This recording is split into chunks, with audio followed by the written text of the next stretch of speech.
Hello everyone, Mike Starks here with your 2021 year-end real estate report for Fredericksburg, Texas and Gillespie County.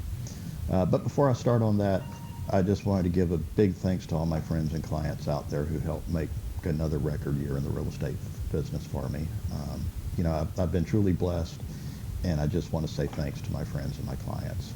And of course, my marketing director, Jerry Atkins, who helps make it all possible. So with that out of the way, let's talk numbers. And as usual, let's just start off by talking about total sales for the entire year for all of Gillespie County. So in 2020, we'd sold a record-setting $411 million worth of real estate in Gillespie County. But in 2021, we really crushed that record with total sales equaling $541 million. So that's a whopping 24% increase over the previous record. And the total number of individual properties that sold also saw a big increase. So like in 2020, we'd sold 796 properties. In 2021, we sold 919 individual properties. So that number's up 13.4%. So obviously, another very good year in the real estate industry in Gillespie County. Now that said, if we just look at the last quarter of 2021, we did see a little bit of a slowdown. The total sales from October 1st to December 31st in 2020, we sold about $146 million in all the county. And in 2021, we only did about $134 million. So the fourth quarter was down about 8.5% in total dollar sales, or around $12 million. And the vast majority of that was related to in-town home sales. So let's talk about those in-town home sales. And here we're talking about homes in the city limits. When we look at the whole year, it was certainly another record-setting 12 months. The previous record in 2020, we'd sold right at about $150 million. But in 2021, in-town home sales blew that away with about $193.5 million worth of sales. And of course, for good or bad, with record demand, there also comes record prices. The average home price in Fredericksburg in the city limits ended 2021 at $549,829. And you compare that to 2020, when we ended the year at $457,304. That's an increase of like 16.9%. And that's certainly a very big increase, but to put it in perspective, the national average home price in the U.S. jumped about 19% this year, according to Forbes. And I point this out only because I know home affordability in Fredericksburg is always a hot topic. And it's true. It's not easy to buy a house here. But it's something that we're seeing on a national level as inflation just continues to surge. And as a realtor, I can tell you, I really hate when I get a young couple in here. They have good jobs, they're working hard, but I have to tell them they probably can't afford to buy a house. That really stinks. But what can we do about it?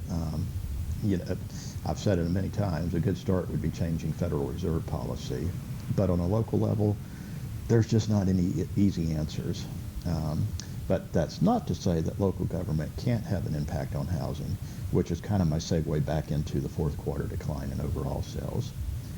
As I mentioned, total sales were down about $12 million in the fourth quarter, and pretty much all of that was seen in in-town home sales. So in the fourth quarter of 2020, we'd sold about $54 million worth of homes in the city limits. But in the fourth quarter of 2021, we'd only sold $42 million. So that's a drop of about 21.3%. And the number of individual properties that sold in the fourth quarter had an even greater decrease. In 2020, fourth quarter, we'd sold 112 homes. And in 2021's fourth quarter, we'd only sold 75 homes. So that's down about 43.1%.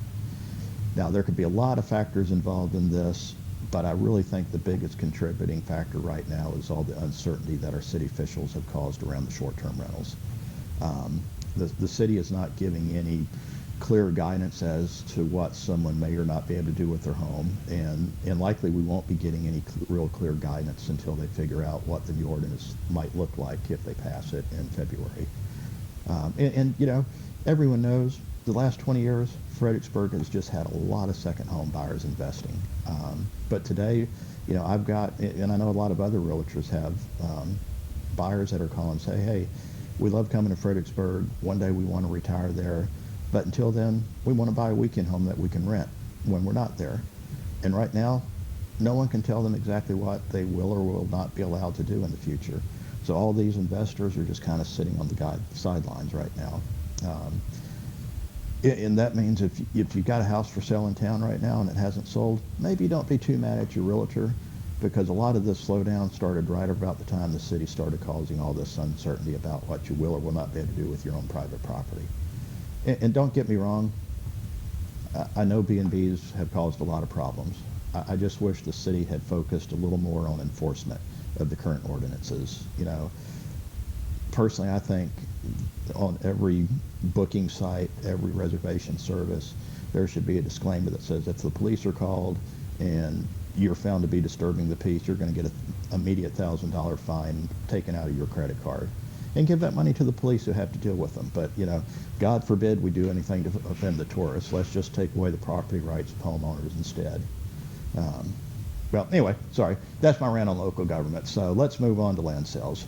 In 2021, we saw a record demand for land as folks just continue to want to get out of the city. The total dollar sales in 2021 were at $123 million for just land in the county. And in 2020, we'd only sold about $102 million. So that's an increase of about 17.2%. And the number of individual acreage properties that were sold was also up a big 26.1%, where we went from 190 property sales in 2020 to 257 individual property sales in 2021.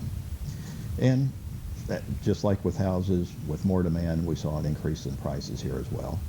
So let's just run the numbers at the end of 2021 for the individual acreage prices. So like a 1 to 5 acre tract, we ended the year at $56,151.70 per acre, which is about the same as 2020. 6 to 10 acres, we went to $31,619.84.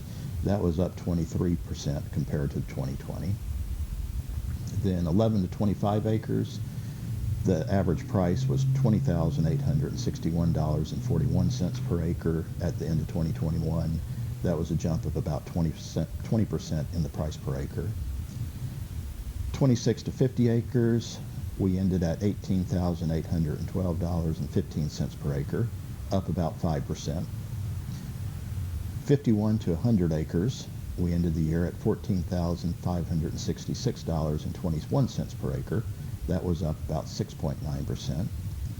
101 acres to 250 acres ended the year at $14,188.34 per acre. And that was up a really big 47.1%. But there weren't many sales in there, so that's, I think, maybe a little bit of an anomaly number.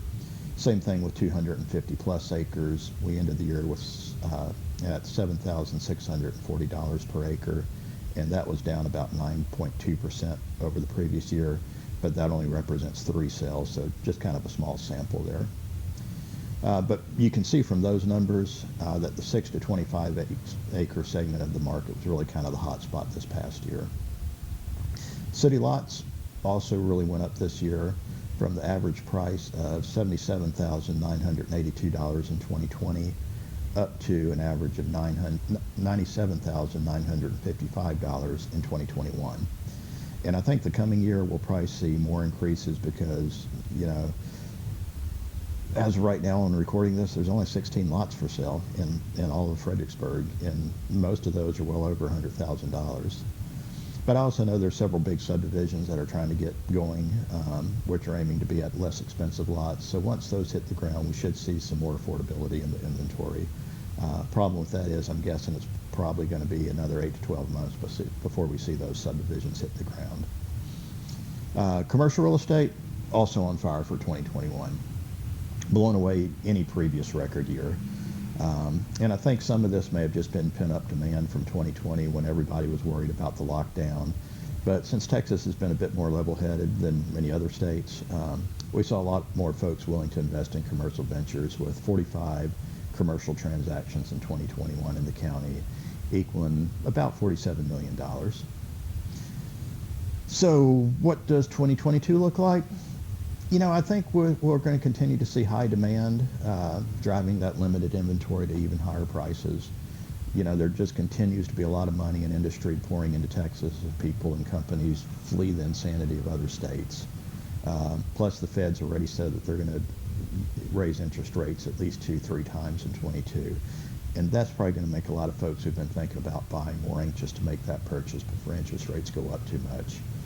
So it'll likely be another very good year for real estate as people look to invest, although affordability will probably continue to be an issue across the country. So that is the 2021 real estate report. If you want to see any more details about these numbers, you can visit my site at mikestarks.com. And as always, thanks for watching.